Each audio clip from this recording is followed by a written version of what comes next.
Welcome to program 15 of Build with Becky. Hard to believe that we're already on program 15. This program is going to be a unilateral focus, so single-sided limb focus, after the last couple of programs that have been not only a traditional focus, mostly bilateral lifts, but also going heavier. This should feel really good to back off and maybe address any little pain points that have popped up or any imbalances that might be hiding under the barbell or the dumbbell or the bands that we traditionally use. So as a reminder, when you're doing unilateral work, very important to pay attention, especially in week 1, to if you have a weaker side. And if you're having trouble uncovering that, generally what I would suggest is when you go to set up, let's say like in a split stance, you probably want to just switch it right away, because probably what you defaulted to was your comfort zone, which is your stronger side. But kind of pay attention. For sure, as you go up over the weeks, you'll probably notice it's a little counterintuitive. And sometimes you do still want to start on your strong side just because it feels less baby giraffe. Then do the weak side, do the strong side, and maybe just do an extra set on the weak side, even if it's an imbalanced number of sets. That can be okay.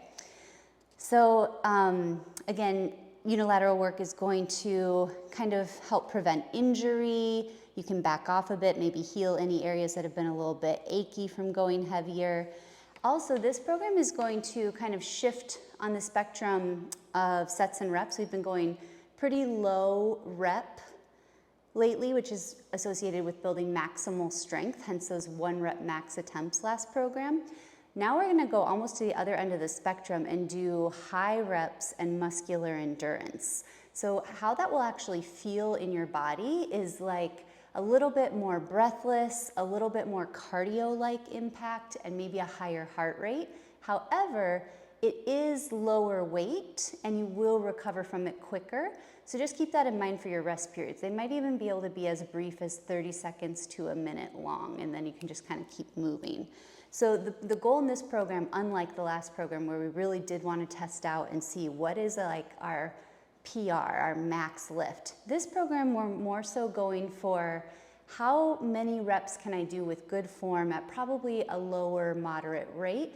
The RPE will still bump up week over week, probably just because even adding a little bit of weight to multiple reps of unilateral work feels like a lot. So I think you'll still find you can hit 6, 7, 8, 9, etc. as the weeks go on. Also keep in mind that unilateral work takes twice as long because you have to do it on both sides.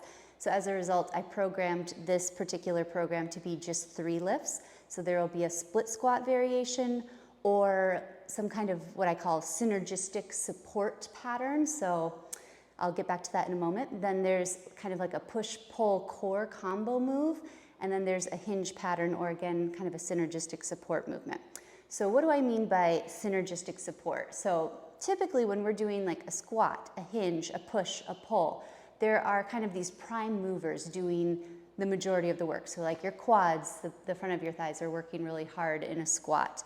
But turns out your squat can be limited if your inner thighs, your adductors, are weak. So you might find that I give you some inner thigh work, and that can also help your hinge pattern.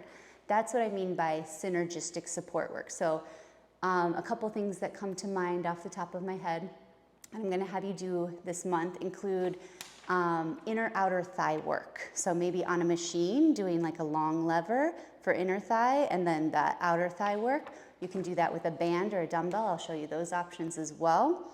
Or, for example, to develop grip strength, which helps with all of your pulling, with your deadlifting, I'll have a couple of movements where I have you farmer's carry first with weights in your hands and then go straight into still holding the weights and doing a movement, or vice versa. Maybe I'll have you do holding weights first and doing a movement, and then right when you're really tired and want to put the weights down, going straight into a farmer's carry. So you'll get more core, but you'll also just be holding weights for a long time, and that'll help develop your grip strength. So I think this will be a great program whether you are coming off of program 14 and kind of exhausted by those heavy lifts, or maybe you've taken a break and you're just getting back to it. Unilateral work is a great way to start out as well, because you're starting at that lower end of the strength spectrum and building up your endurance first to then build from there. Let's get started.